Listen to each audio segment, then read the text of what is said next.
Hello there everyone and welcome to this workshop. My name is Valentine and I'll be your instructor. In this course, we are going to get started learning about the learning outcomes, which are the goals that we're going to be working towards.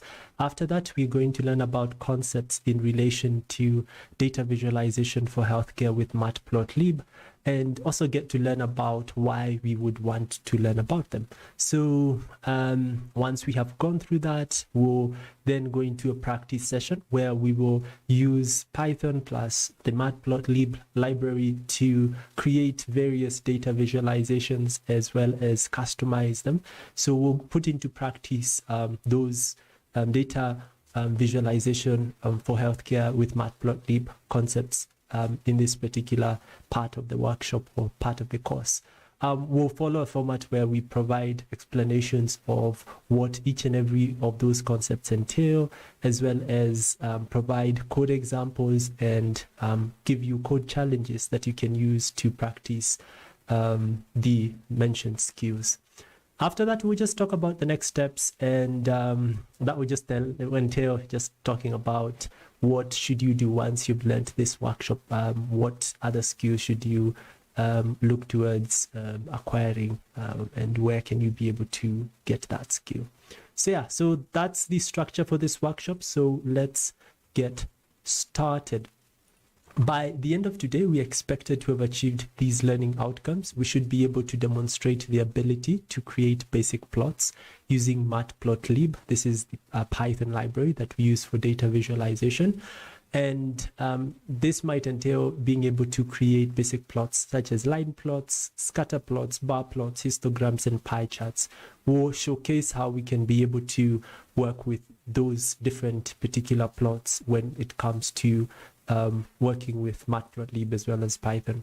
We should also be able to customize plots in Matplotlib by changing maybe styles, that's line styles in the case of line plots, adjusting marker size in the case of still line plots, or even scatter plots, customizing bar width in the case of bar plots, as well as setting histogram bins in the case of histograms, and also customize pie charts by applying customizations such as exploding pie slices that we have an interest in. Lastly, we should be able to use multiple plots in Matplotlib by working with what are called subplots or grid layouts. We are also going to see how we can be able to share access in such a situation where we're working with multiple plots within a layout, and then also get to learn about how we can adjust the plots spacing. So those are our learning outcomes. By the end of this session, we should be in a position to say that we have acquired those objectives, both theoretically and practically. So starting off, data visualization for healthcare with Matplotlib involves generally the use of Matplotlib library. Matplotlib is a Python library, and libraries are just chunks of code that have been written by experts, software engineers, or data scientists. And the idea is that those chunks of code can perform a specific task, and we normally call them libraries. So you package that particular chunk of code in a form that it performs a specific related task.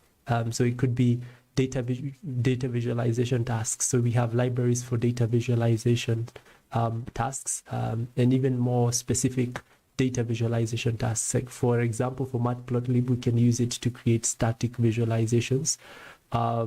We can use another data visualization library that's related to Matplotlib called Seaborn to create advanced statistical charts. We can use another library in Python called Bokeh to create interactive visualizations, as well as what are called dashboards. So you can think of libraries as just well-tested code that has been written by other experts, and the goal is that well-tested code can perform a set of related tasks. You could also decide to create your own library, by the way, if you want, if you realize that there's a specific use case that hasn't been covered within the Python community, and that would allow other people not to write code to implement the specific task that you have in mind from scratch.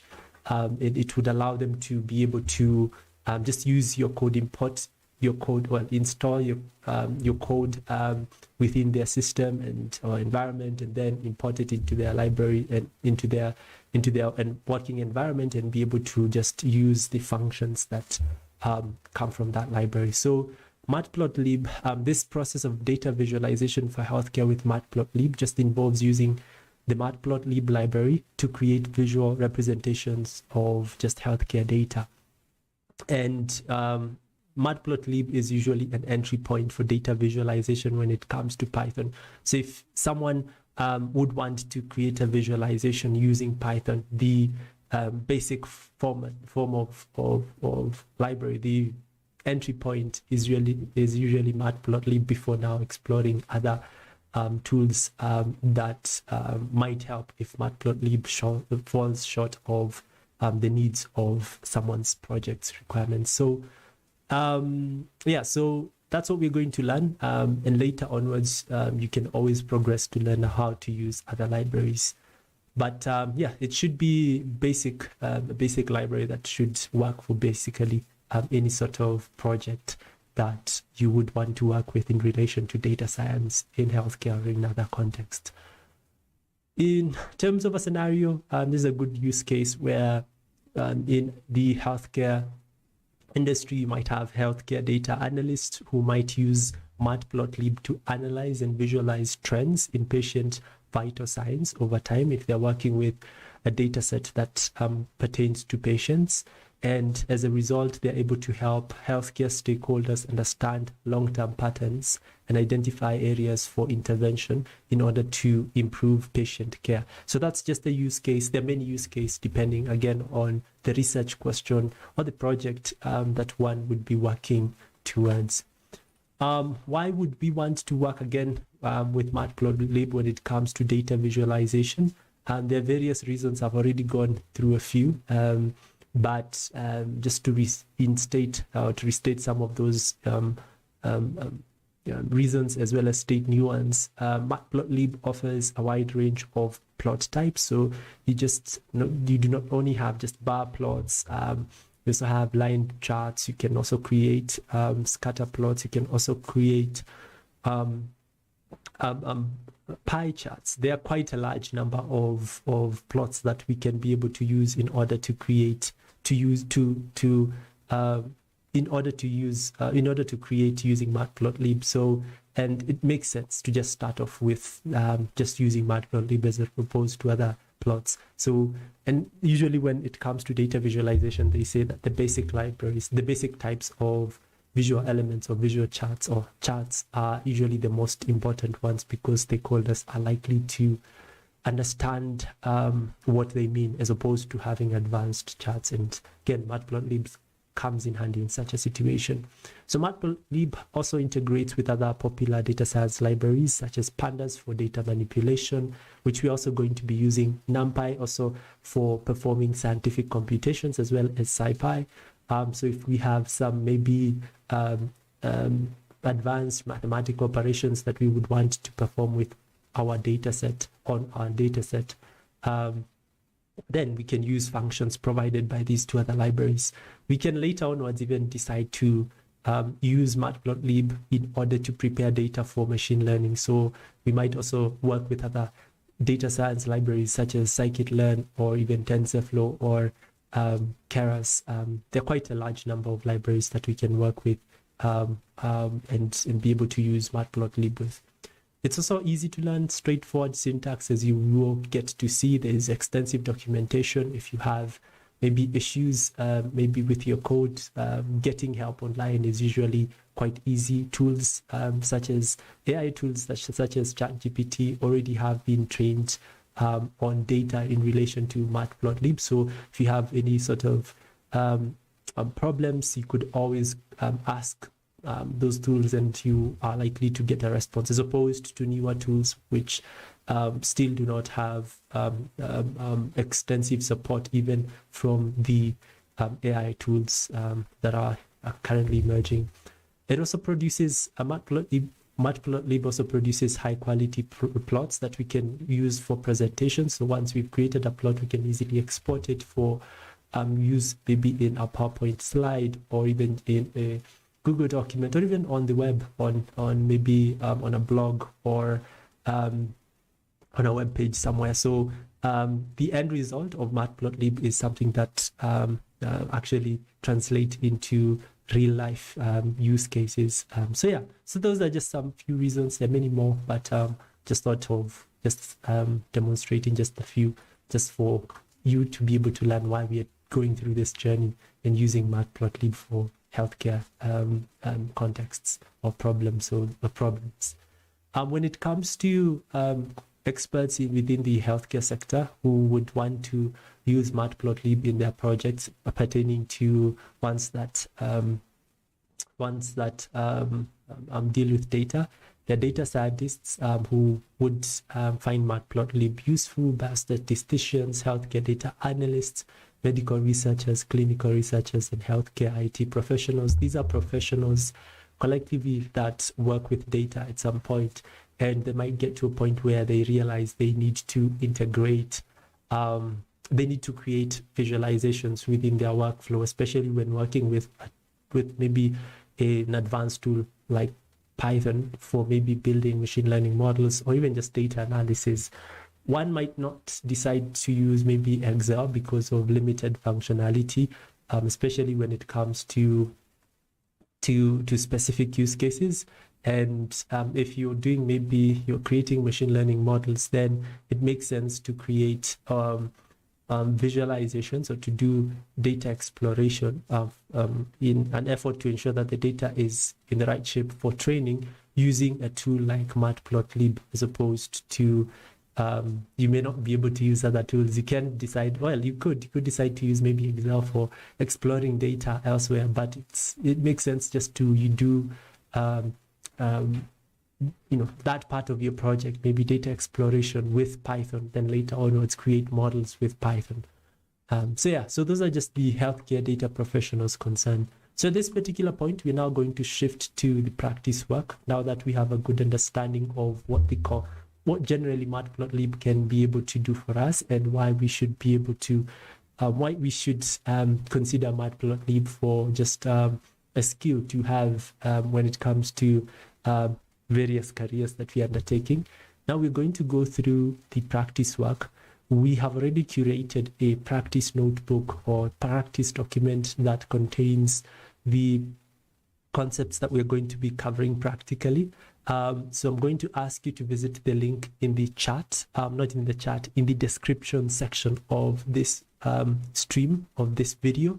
So on YouTube, just look at the description section of this video, and you should find a link, a resource link that should take you to a page that looks like this.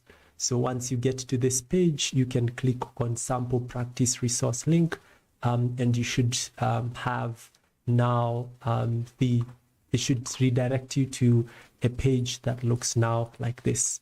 So, and this is the document that we're going to use to go through the concepts in relation to Matplotlib. So click on that link. Feel free to also pause the video if you feel like we are too fast when it comes to explaining concepts. Or you can even rewind. That's the beauty with live streaming. Just rewind a bit if you might have missed something as well. So once you get to this document, yours might read practice sample notebook, because the reason is because we usually provide a sample version of this practice notebook to people who just want to try out this tool, not necessarily to go deeper into the learning journey. But if you're really interested in learning a whole lot more about Matplotlib and data visualization for healthcare use cases, then you can sign up and become an Afterwork member, and you should be able to access the practice notebook that you see on your screen. This practice notebook it actually looks like the sample notebook. The only slight difference is that the sample notebook has fewer challenges, but the practice notebook has challenges for each and every section, as well as we also provides the solution if you're also an after work member. But for just learning purposes, quick learning, you can always just consider you can always consider just the practice notebook.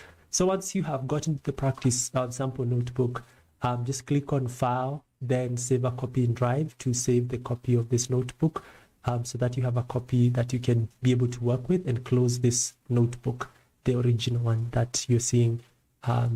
Yeah, so for me, I won't go through that. I won't save a copy in Drive. I'll just click on Open in Playground mode because I don't want to save any changes.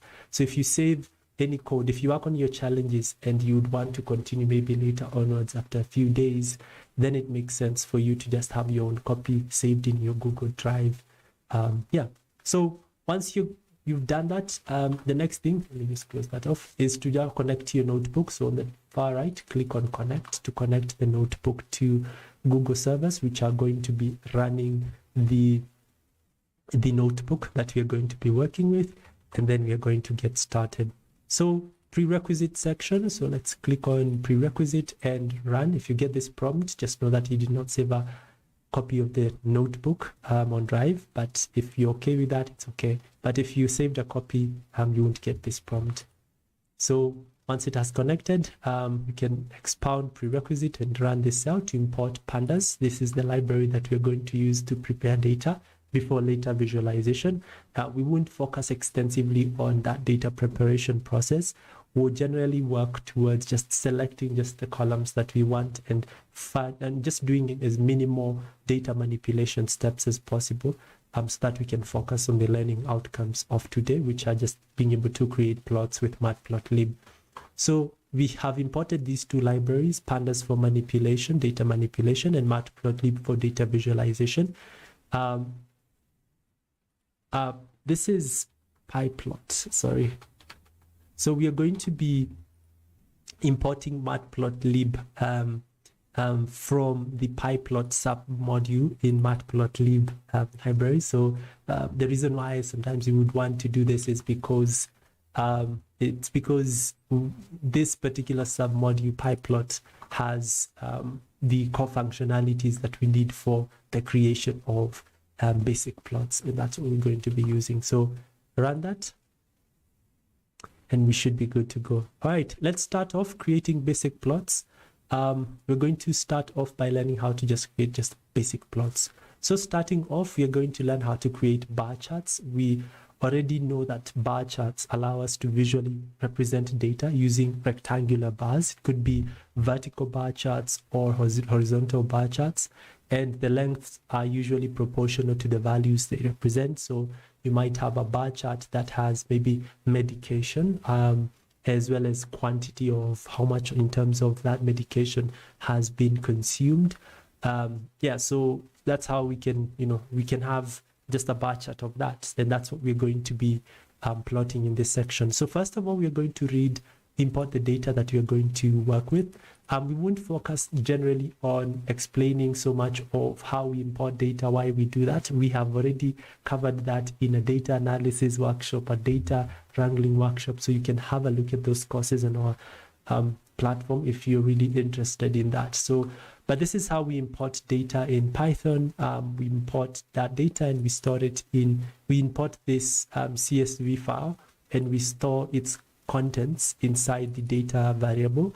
pd.read CSV. So we reference pd is now pandas, and we use the read CSV function. And then we preview the first 5 records to just get an understanding of the structure of the data set. So you can see here we have medication as well as quantity for that data set. These are just the first 5 records. So we are going to create a bar chart that has medication and quantity data. So how do we do that? We first of all, to create a bar chart, by the way, there's something here that I have done that sometimes we should make it as easy as possible, but the reason why we have included it is because sometimes you might want to do that. So this line over here that you see here, by the green marks are just comments, but plt.figure, plt is now Matplotlib that we are referencing from there. So let me just make it slightly bigger so that you're able to follow through. So we reference the figure function from Matplotlib, and we want to use it to set the size of our plot. So the fig size would be the parameter that we would use to set the size of our plot, and we give it a data structure, which is usually a tuple or tuple, and we define that this visualization, we want it to have these dimensions. So 10 in terms of the units on the x-axis, that's horizontally, and 6 vertically. Those are just dimensions or units. Then we use the bar function. So for each and every type of chart that we're going to create, we will be using different plotting functions. For bar charts, we use bar. For line plots, you'll get to see there's a function that we're going to use for scatter plots, histograms, and pie charts. So we use, once we have defined the size of our plot, we then use now the bar function to set the size of our, to set the type of, or to set the data for the creation of the bar chart. So we set that one medication as well as quantity, and also set the color. You could set even hex colors, hex code values for the colors, but here we just set it as sky blue. Once we have done that, we can now style our plot. We can add an x-axis label, which is just we've labeled the x-axis, we label the y-axis using y-label function. We also add a title, and also we ensure that our x-axis, on the x-axis, the data that will be shown, which will be medication, will be by default horizontal. So we want to tilt it a bit so that it fits well. Then we finish by using the show function. We have to ensure that we add this so that we can visualize our plot easily. So let's do that, and you can see this is our plot that we have here. I can make it smaller by saying not 10. I can even put 5 by maybe 4. In terms of dimensions, it should be a bit smaller. So you can also play around with whatever that you're seeing here. But again, when you do that, some of the areas you can see are a bit there's some overlapping. So you can always just modify it to what you feel like would work better. I've changed that to 6, and that's almost there. So chemotherapy, drugs, then is vaccine, antidepressants, etc. So yeah, I think blood pressure medication is at 0. That's why we don't get it.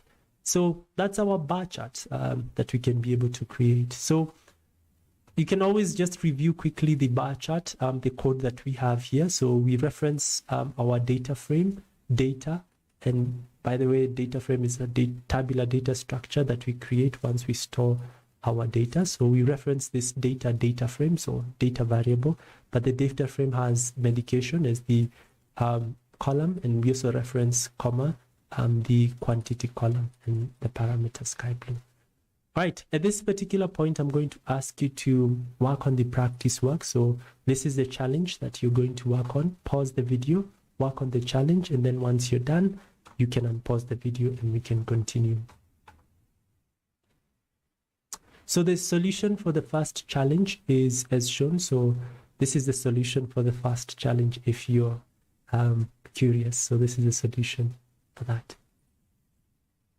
All right, moving on, creating line plots. So first of all, what we're going to do is to import the dataset. We now are going to use another dataset, and we're going to be doing that in the course of this workshop.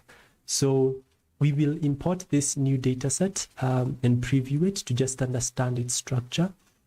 And then we are going to create a line plot, and a line plot just allows us to visualize trends and patterns over a period. So it could be over time, it could be across maybe different categories, etc.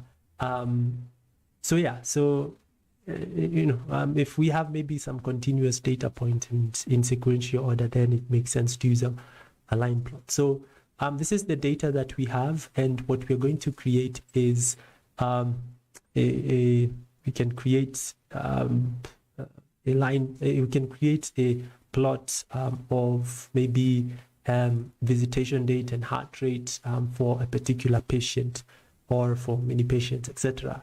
But this is just for demonstration purposes. The data here we have is just dummy data. So yeah, so let's do this. Actually, this data set should be for, you can think of it as, what if this was just one patient? You can just avoid having this patient ID. It might not necessarily make sense that way. Or at the same time, you could also look at it. It could actually make sense in the sense that, I don't know, this may not really make sense if you look at it much more closely from a domain expert perspective. If you were to draw a line chart, maybe you'd use something else. But yeah, let's just see just how we can be able to plot a line chart, because that's really what we're interested in. So first of all, before we do that, we can create, we can decide to do a few data pre-processing tasks. Like for example, in our case here, we would take blood pressure and split it into two variables. So systolic BP and diastolic BP, which are represented by the values that you have on each on the blood pressure. So the left value will be stored in this new column, and the right one on the right column. Not necessarily, sometimes you might want to. Then we convert the visit date to a datetime format so that we can be able to use it for plotting. It will be easier that way. Then we preview that resulting data set once we finally done the data manipulation bit. Then we use the plot function to create a line chart or line plot. We specify what we want to have on the x-axis and on the y-axis, and we also have, we can specify a marker to get to see just the various points, and then we specify the rest of the points. Like we also use grid to just say that we want to have a grid. So this is what we get in our plot. By the way, you could also use something like x-sticks for rotation of our values that we have here. So you can see here we have heart rate, and it keeps on changing over time. It would make sense if it were, let's say, one patient, instead of having just different patient ID. If it's just one patient, then it would make sense. Maybe this could be, maybe, yeah, it would make sense that way. Maybe this column was just an index ID if you investigate further. But yeah, so this is our line plot, and the marker 0 is actually what is represented by the dots that are dotted there. All right, at this particular point, pause the video and then work on the challenge. Then once you're done, we can continue. This is a challenge. And this is the solution.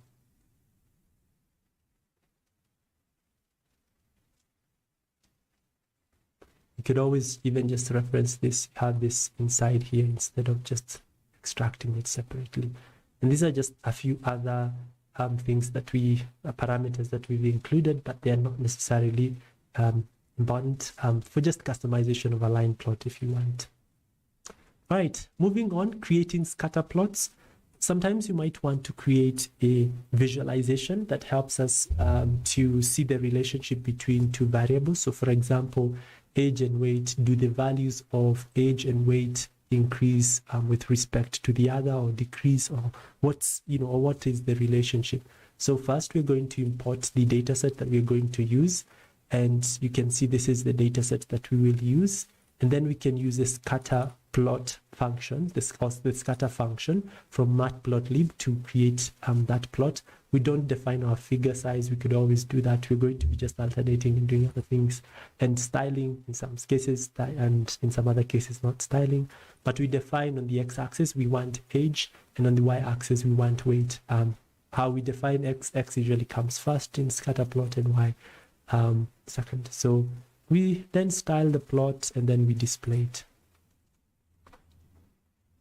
So this is our plot, scatter plot. It shows that our the two variables have they have a positive correlation, a strong positive correlation, because as values of age increase, the values of weight also increase. Could mean maybe something about maybe particular population. So In some situations, it may not be the same, but that's why we collect data and analyze to just understand what is really happening, to uncover patterns and insights.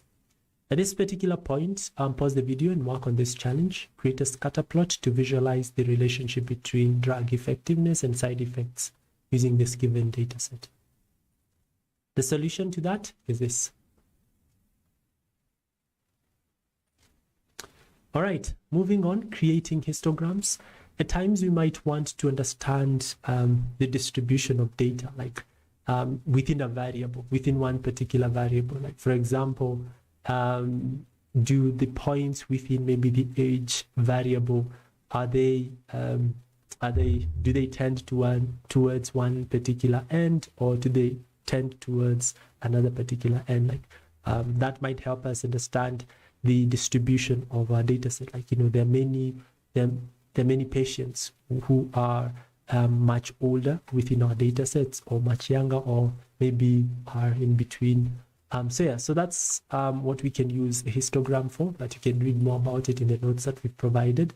So to do that, to create a histogram, let's first of all load this data set. And a histogram normally works with numerical values or continuous variables. So in our case, maybe age, weight, height would work well in such situations. Then we use the hist function to create a histogram. So we specify the variable that we want to work with. For histogram, we work with one variable. For scatter plot, line plot, and bar charts, we work with two variables. So histogram, one variable, we want to calculate the distribution of age. We want to specify the bins, 10, the color of our bars or the bins, and also the edge color, like what will be at the edges of those bins. Then we just label or style the plot and display it. So you'll get to see this is what we are getting. The edge color here is now on the edge of this bin. This is the black that you see on the edge is what we are referring to as the edge color. But sometimes you might not want to have it, and that would give us an idea. So this can tell us the distribution, and histograms can tell us a whole lot. We are not really going deeper into what these different visualizations mean. The reason is because the focus of this workshop is how it's to use Matplotlib for creation of plots, not really so much on the other end of whether or not to use a histogram or not in certain situations. At this particular point, work on this challenge. Create a histogram to visualize the distribution of patient ages in this data set. Once you're done, then we can continue. Pause the video. All right, this is the solution to that particular challenge. All right, moving on, pie charts. We can also create pie charts to represent some proportion. So, and each and every slice within a pie chart would be relative to the size of just maybe categories within a data set. So if you want maybe to visualize the distribution of maybe different types of maybe diseases in a population, then we can be able to do that. So let's load this data set, this new data set that will allow us to create a visualization of pie chart. Actually, this is almost similar to the first data set that we had. Then to create a pie chart, okay, here we're setting the size of our visualization using the figure function. We can also use it in other cases. We just didn't use it for ease of learning. Then we use the pie function, then data. We define the data that we want to use for the pie chart, which is quantity, and we give it labels, which are just the meaning of what each and every section of the pie chart will mean. Here we define that we want to show the quantity as a percentage format, and also we define the decimal point to one decimal place. Then we show a start angle, like how we can be able to rotate and show that we want to have maybe a certain section not at the bottom, we want it to be at the very top.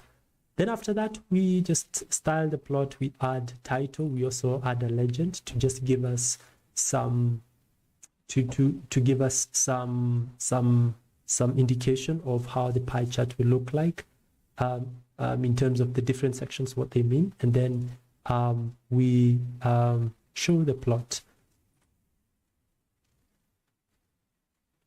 So this is what the plot looks like. And yeah, so we can be able to work with just generally even the size that we want. So this particular point, pause the video, work on the challenge, which is this one, and then we can continue. So this is the solution to the challenge.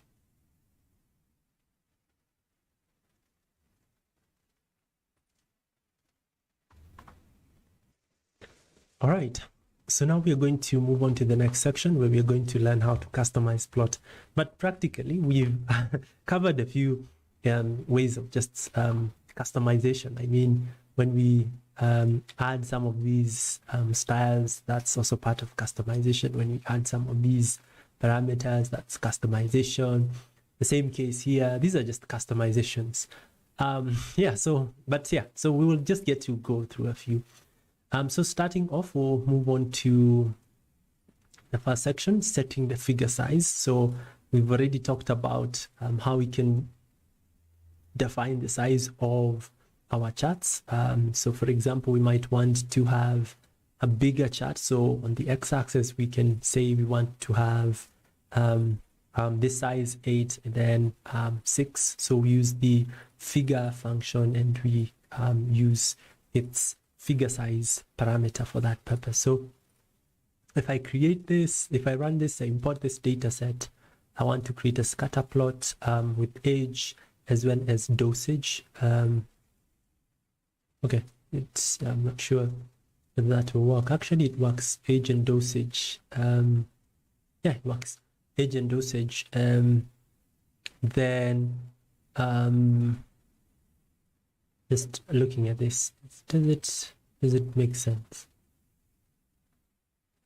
Not really sure, but if these two are numerical variables, but our focus here is just on figure size, we can be able to set the fig size or the figure size of our plots here. So you can play around with the values in this particular tuple and see what that will have an effect, how that will have an effect on the visualization that you have. To easily just export this, you could always just file save as and you save it somewhere that you want. By the way, yeah, that's just a quick tip on how you can even export it, but you can also export it with Python if you want. So at this particular point, pause the video and work on this challenge.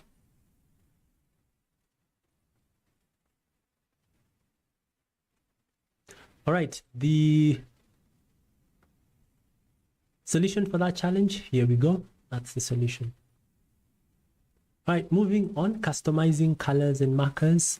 We might want to customize the colors. Maybe when we are working with a scatter plot, we might want to customize how the colors of these markers look like, or how even the markers look like. So how can we be able to do that? Let's load this data set to just understand its structure. This is how it looks like. Okay, diagnosis. We can't create a scatter plot with diagnosis. Yeah, we can't. By the way, this is wrong. In terms of, we should use a numerical variable. So this can be a patient ID. Should have caught that earlier. But doesn't make sense. Patient ID, it should be maybe age, height, or something of that sort. The same case here, but yeah, for the purposes of just understanding or focusing on the concept at hand, we can do the same. We can customize the colors of our markers by simply using the C parameter of scatter plot and specifying the color. We can use the color that we have in mind, or even just use a hex color code for that. And hex color codes, you could always just search and you get the color code, but we will also work with a few of them. And also markers as well. This is just one of the different types of markers. There are quite a number of them. We'd have to check the documentation for Matplotlib for that. At this particular point, pause the video, work on the challenge, and then we can continue.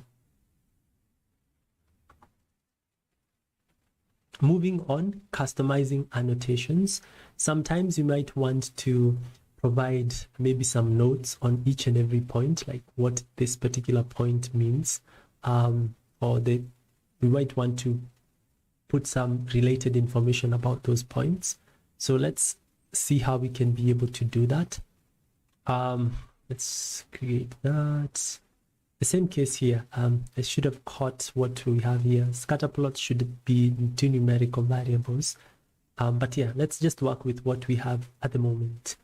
So to add annotation, so assuming this is the visualization that we had, want to just provide some information about what maybe each and every, what the medication. So let's say, for example, for each point, let's say for its dosage and age, for this particular point, 45 and 10, we have lisinopril and metformin, centraline. So for lisinopril, to add an annotation, the annotation is what we have as the notes or the names that of them or the medication that we have. Those are just annotations. How we define that is we would want to iterate through all the points. So we use a for loop, and then we define a variable which we want to hold the current elements in our iteration. So we are going to be iterating through our entire data set,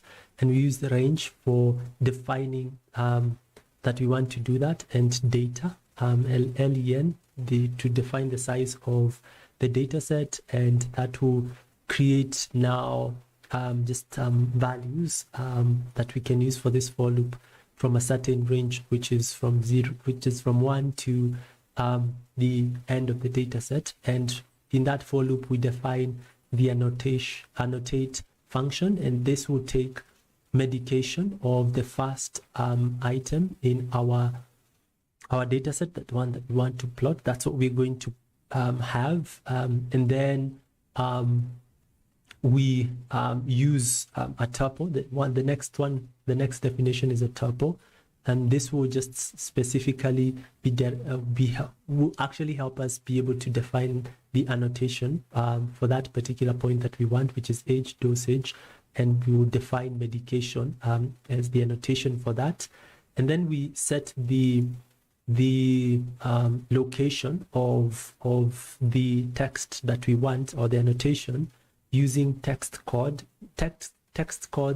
Parameter will define that we want to set the position of our annotation from the actual point.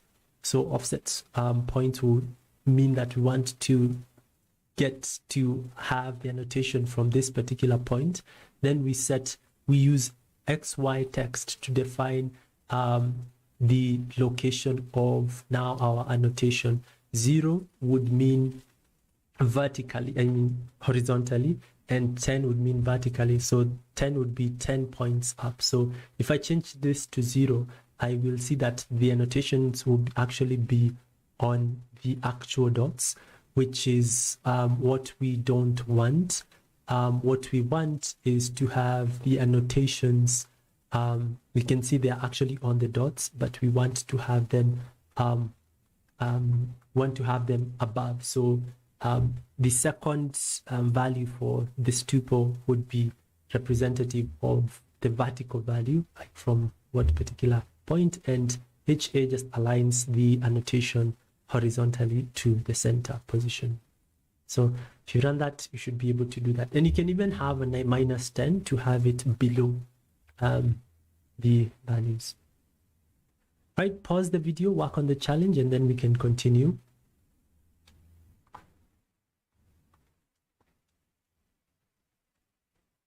All right, moving on, customizing color palettes. Sometimes you might want to customize maybe a bar chart, the colors of a bar chart. So we can use maybe a collection of colors that we might have.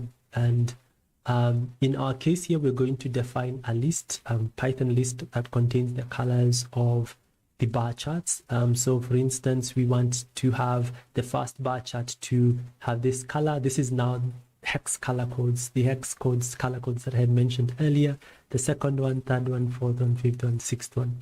So excuse me, in our situation, we are going to pass this list to the color parameters inside the bar chart, and then we are going to use that. So each and every color here, X code, you can be able to, will be representative of the colors that we have here. Something to note is that we may not necessarily, like in our case here, I think we have few, so you could always, if you have maybe, let's say if I remove these ones, let's see, because here we have more bar charts than we do. We would be using the colors that we have defined here to represent the bar chart. So like we have two instances of two different colors, but if we represent more, then we would use these different colors, all of them, or just being able to use to define the bars. So what I mean is that, just for explaining again, the colors that we have here, they're all going to be used here. But if we have only two colors defined here, only two colors will be used for the colors of the bar charts. Okay, all right, pause the video and then work on the challenge.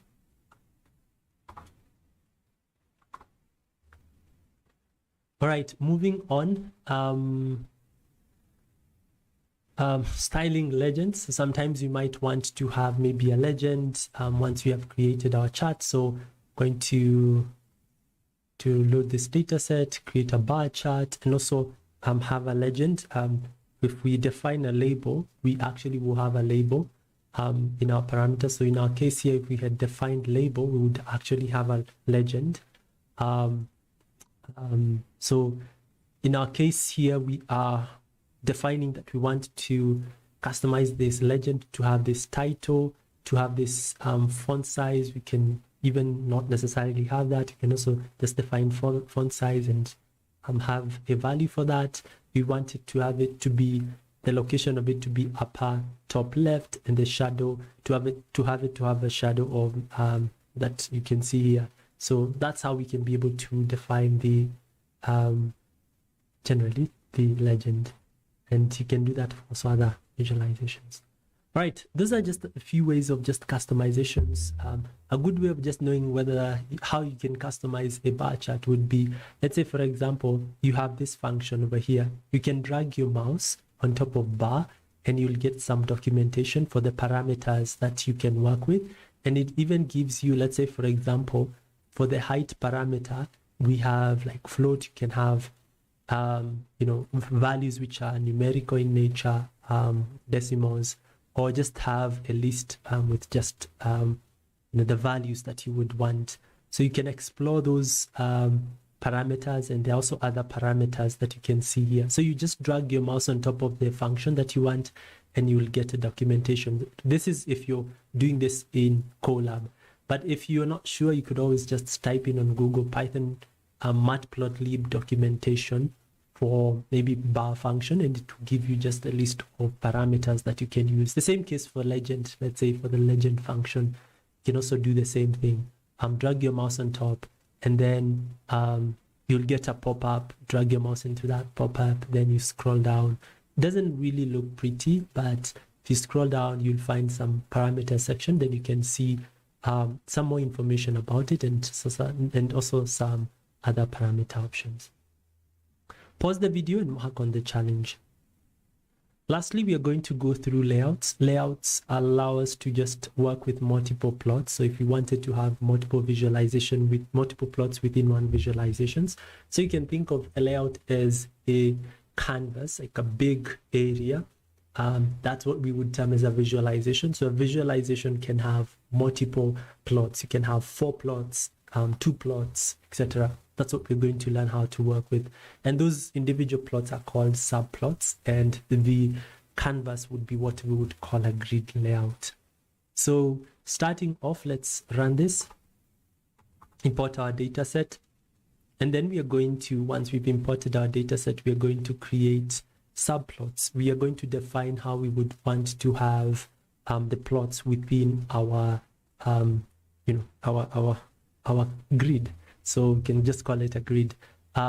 So first, what we need to have is we can define two variables, fig and axis.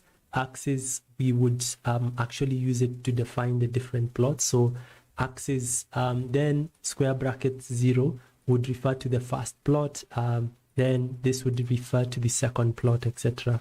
Axis axs 1 would refer to the second one, this would refer to the first one. So this is how we can be able to reference the different plots within the grid. So that's what we define here. Fig would actually be the bigger container, an object that contains now the different plots or subplots. We would want to create a figure, or the bigger container, or bigger object, or the bigger visualization, which would be of the size 1 by 2. So one particular row that we would want with 2 plots, and we also define the figure size, how big we want that visualization to look like. Then we just reference the axis or the plot that we want to work with initially for the first one. So we use hist to say that we want a histogram for that, and we define the variable like we did before for creating histogram, and we also set a title using the set title function. The other functions that we can use, but you can always find those in the documentation. We plot the distribution of gender as well. Here we are using a different way of creating a bar chart, but you can still use the same way as we did earlier, or maybe a bar chart before. We're using a plot function to create a bar chart, but you can always do the same thing for bar chart. And then we define we want to have a tight layout, a compact layout of our visualization, then we preview it. You can review this code a bit more, and this is how we have our chart. You can review it to just get an idea of what you would want. So we have a 1 by 2 grid. This is just one visualization if you were to export it. This particular point, pause the video, then work on the challenge. We can also share axis. So axis within our visualization, within a grid layout, like we can share. Sometimes you might have this axis and this axis are similar. By the way, we needed to have labeled our charts, we didn't. But sometimes you might have this is age, and we might want to share them. So this is how we're going to do to see how we can be able to do that. So let's first of all import our data. We're also going to define that we want to now have a 2 by 1. Initially we had a 1 by 2, one row, and we want to have 2 plots, but here we now want to have 2 rows, and then we want to have one plot in each. So it will be a plot at the top and a plot below. This is how we define. We want to create a scatter plot, set its size for Y label. So scatter plot would be at the top. The scatter plot would have age versus insurance, age on the bottom, insurance on the left. And then we also define another scatter plot, age on the bottom and medication on the left. So we will have age at the bottom. So it's 2 scatter plots, age at the bottom of each. But we're going to share the x-axis because they are both age. They share the same variable. They work with the same variable age. We can define that we want to share the same x-axis by using share x and setting it to true as a parameter for subplots. For y-axis, we can just say share y. Let's run this. And you can see here, we have age, which actually is what we have: age by medication, age by coverage. All right, pause the video, then work on the challenge, and then we can continue. Lastly, we are going to work on adjusting plot spacing. So we can decide to space the plots. Here they're a bit more compact. We might want to ensure that this is a bit far away from the other one. So let's run this. And how we're able to do that, by the way, is to use subplots adjust function, which comes after the definition for how we want our subplots to look like within our grid. So we define the subplots adjust function, and we set w space parameter, which will generally refer to the horizontal spacing, and H space would refer to the vertical spacing. So for example, if I set this H space to 0, you'll get to see that the text here will overlap the other visualization.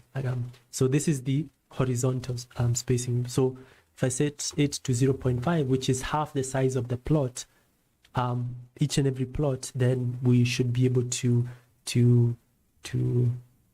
get something that looks better. The same case, 0, if you change H space, it will also bring what we have here closer to the other. So if I set this as that, you can see they're quite closer. So you can always set it to 0.5.